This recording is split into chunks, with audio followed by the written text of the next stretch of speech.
In this video, we are featuring a speech from Les Brown about how to motivate and inspire ourselves on a regular basis. This speech taught me how to properly start my day in a way that would give me positive momentum that would carry me through the tough times. If you listen to this speech until the end, you will gain a proper understanding of what it takes to be a high achiever. This speech holds the keys to a better future for yourself and those around you. And now, here is the man himself, Les Brown.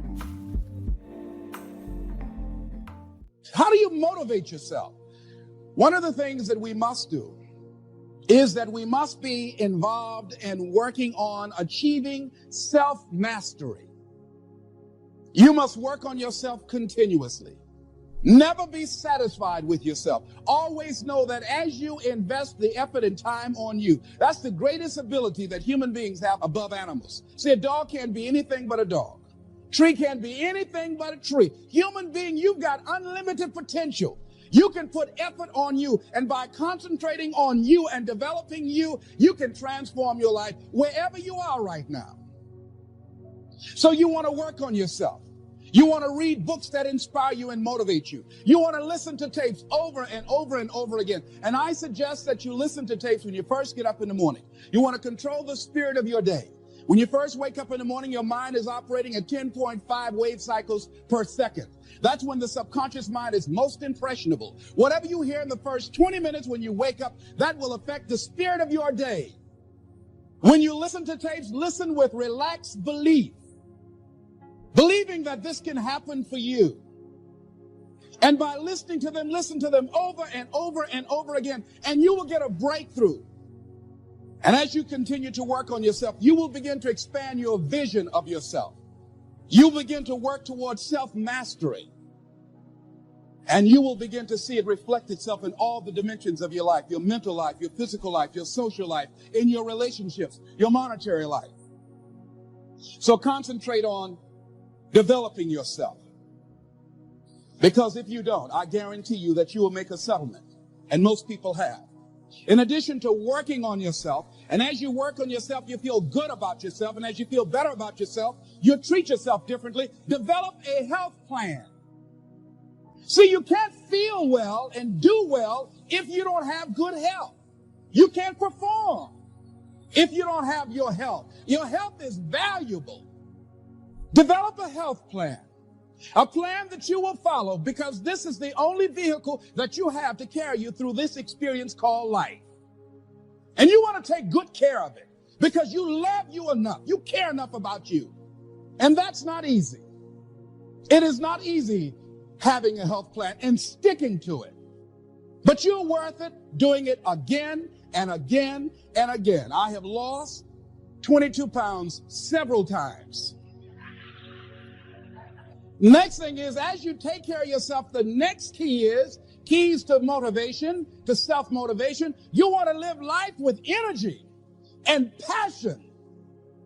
You want to make a conscious effort to be lively. See, in life, you either saying hello or goodbye. You either on the way or in the way. Leave dead people alone. You want to smile. You want to be happy. You got a lot to be thankful for.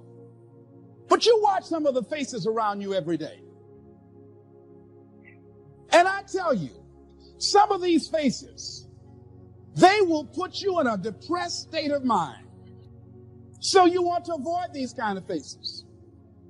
The next thing that is a key to self-motivation is that you've got to ask yourself, what do I want out of life?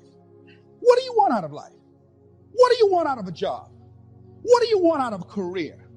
What do you want out of a relationship? What do you want? What gives you your life? How will you know when you got it? What will make you happy? You need to know. You need to start asking yourself some questions. What do I really, really, truly want? And you need to be exact about that. Don't be vague. Oh, I just want to be happy. That's too vague. What will make you happy? How will you know when you got it? Zero in on it. Be exact. Be specific. And as you do that, that will stimulate that superconscious mind, or the reticular activating system of your mind, that will begin to find those things, to identify with it. And once you begin to determine that which you want, take the time to write it down. Don't just think about it. Write it down. That is a subjective process that engages the subconscious mind. Write it down. Once you write it down, read it 3 times a day, morning, noon, and night. Why is that important? Because what it will do, it will cause you to focus. It will cause you to concentrate. When that other conversation is going on, telling you what you cannot do, telling you all of the impossibilities and all of the obstacles, your concentrating will begin to create a larger vision within yourself, and you start looking for and seeing some new opportunities. You start creating some openings for yourself. As you begin to read that every day, day in and day out, that will make you focus. That will discipline your thinking. And you'll get all kind of creative ideas. As I talk to you right now, being involved in this immersion process, you're going to create some openings for yourself. You're going to get some ideas. You're going to feel your adrenaline flowing, and you're going to think about something, some idea you had. You say, I want to go back and I'm going to look at that again from a different vantage point, not from the level of the problem or the obstacles that I encountered, but from a higher vantage point. Because what you will begin to see and to know as I talk to the higher consciousness within you, that you are powerful, that you are a miracle worker. And that inner conversation has conditioned you to believe that you are not. And as you begin to discover the truth of who you are, whatever challenge that you're facing in life, and if you're living, you're facing some challenge, you'll begin to know that you're powerful and that you're a miracle maker. So as you begin to write down exactly what it is that you want, read it every day.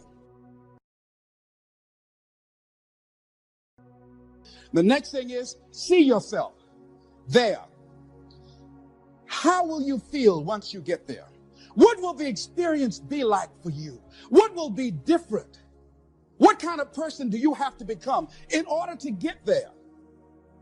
Visualize yourself there, living the experience. You want to see yourself beyond your circumstances. You got a challenge, see yourself beyond your challenge. See yourself with the challenge already resolved. And knowing that all is well, seeing yourself in control and in charge of your destiny, being healthy and happy. The next thing is, it is important in the area of motivating yourself, it's important to know why you're doing it. Because that mind will say, why bother? Why go through all this? This is too hard. No, throw in the towel. It's not worth it. Has it ever said that to you before? Here's how you can handle that. Here's how you override that. Write down 5 reasons why you deserve it. Why do you deserve what you want? Why you? Why do you deserve it? What meaning and value will it bring to your life? What's so different about you that you deserve your goal or this goal?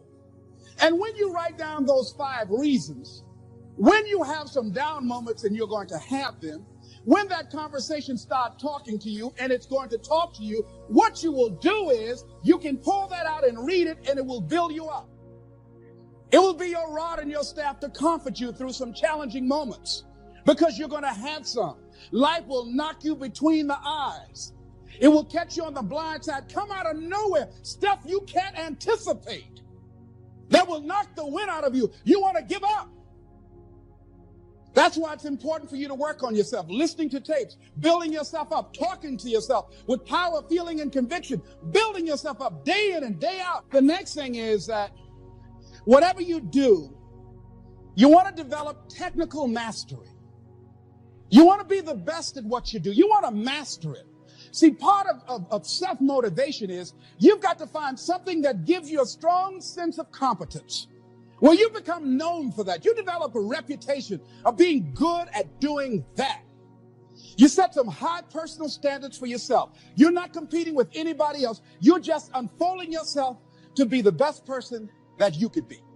That you want to give the best quality service that you can give, because that is a statement about who you are.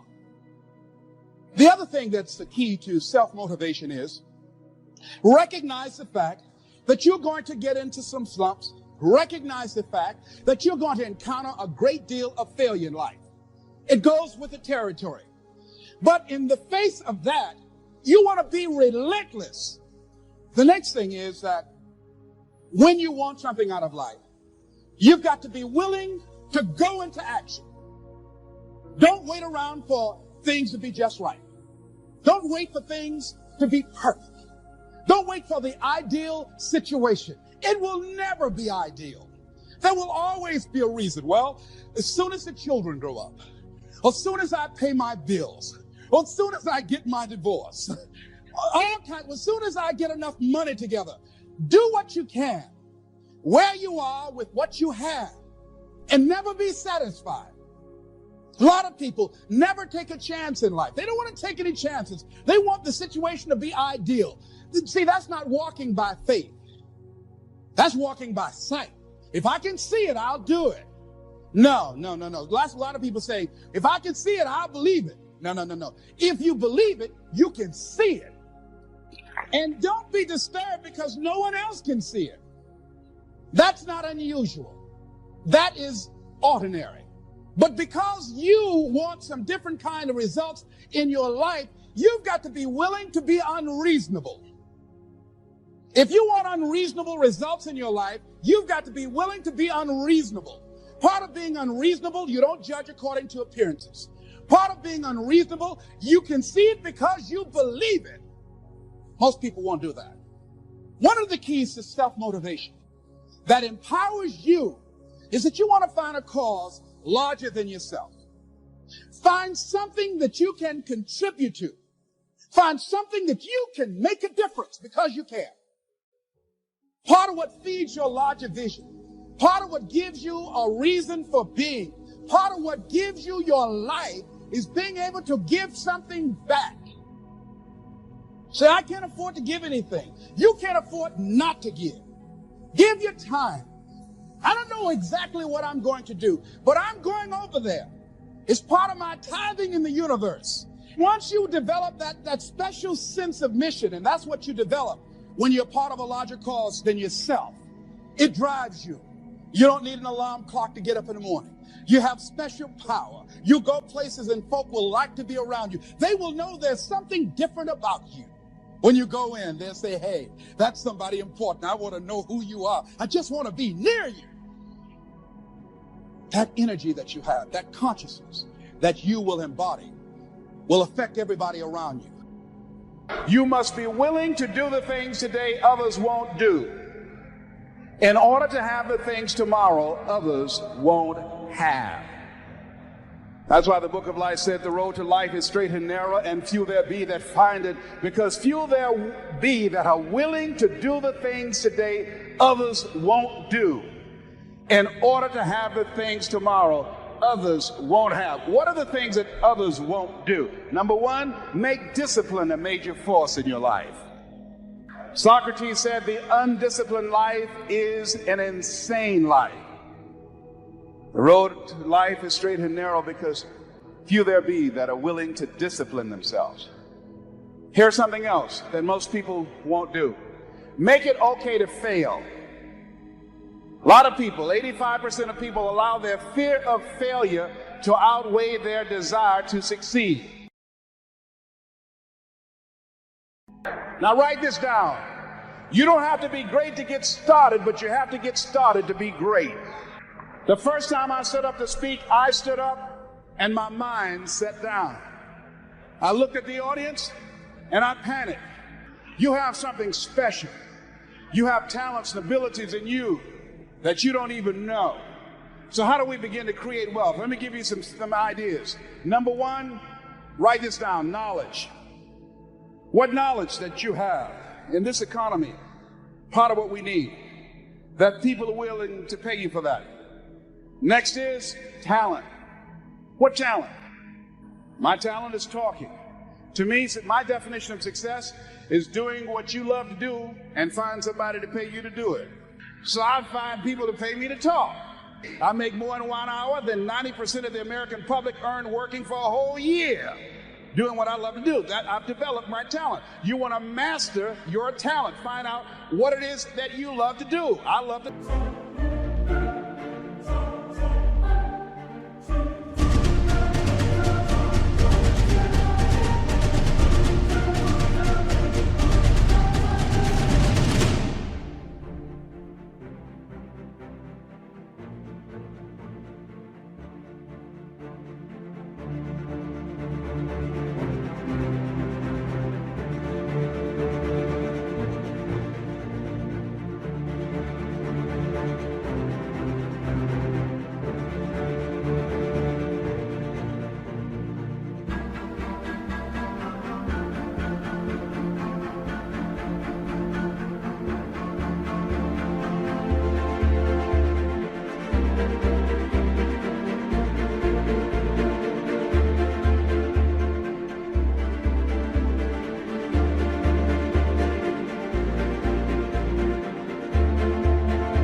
Scripture is another key that says to us what we need to do to begin to develop ourselves. Luke 12:34, where your treasure is, there will your heart be also.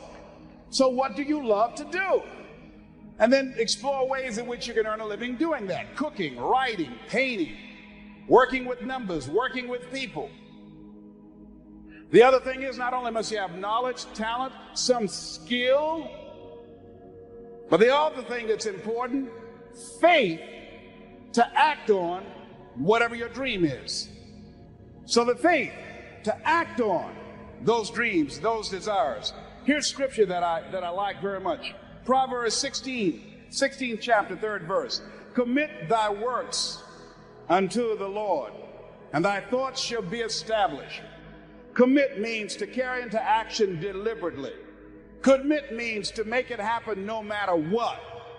See, when you make a commitment, I'm going to become wealthy. When you make it important, when you decide I'm going to do it no matter what, life changes for you.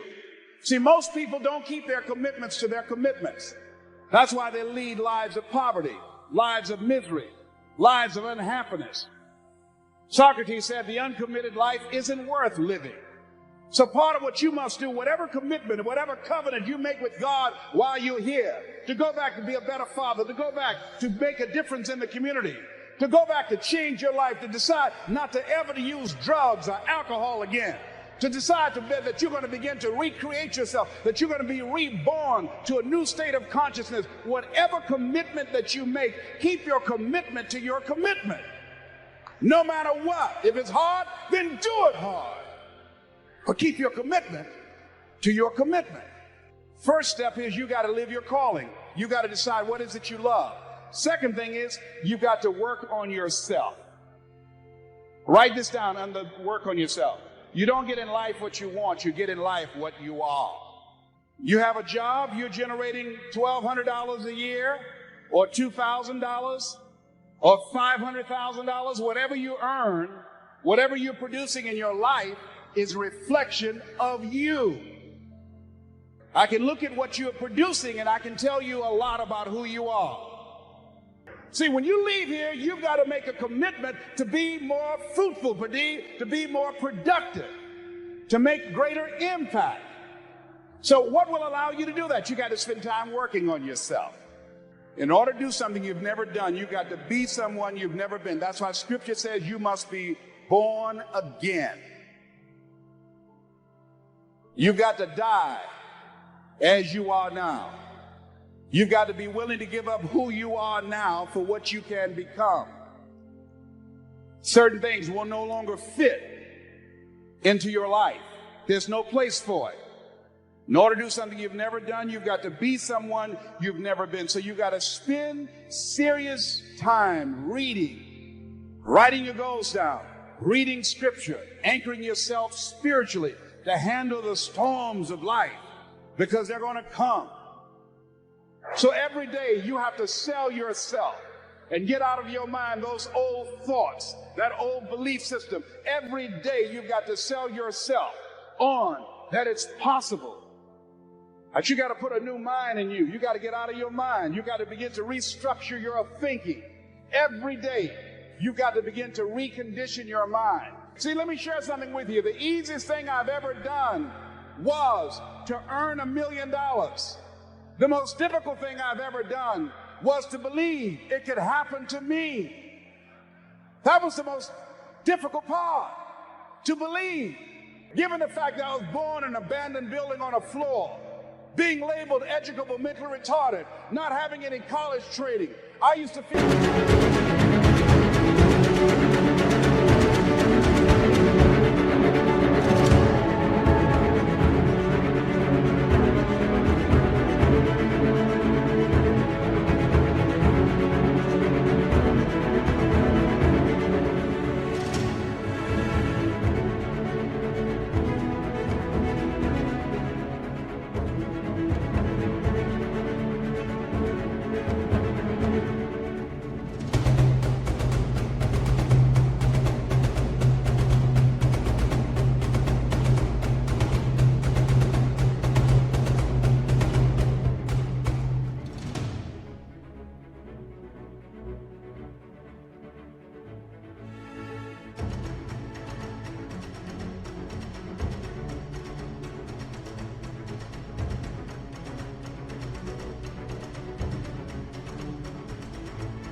life that people who had college degrees were more intelligent than me. I remember going to see the late Dr. Norman Vincent Peale, the author of the book, The Power of Positive Thinking. And I used to look at him up on stage and I said, I could do that. I would love to talk to people. I love to talk to people. And I said, I could do that. But then when I started going back to my car, my mental conditioning activated itself. And it said, Les Brown, you can't do that. You don't have a college education. Les Brown, you can't do that. You don't have the training. You've never worked for a major corporation.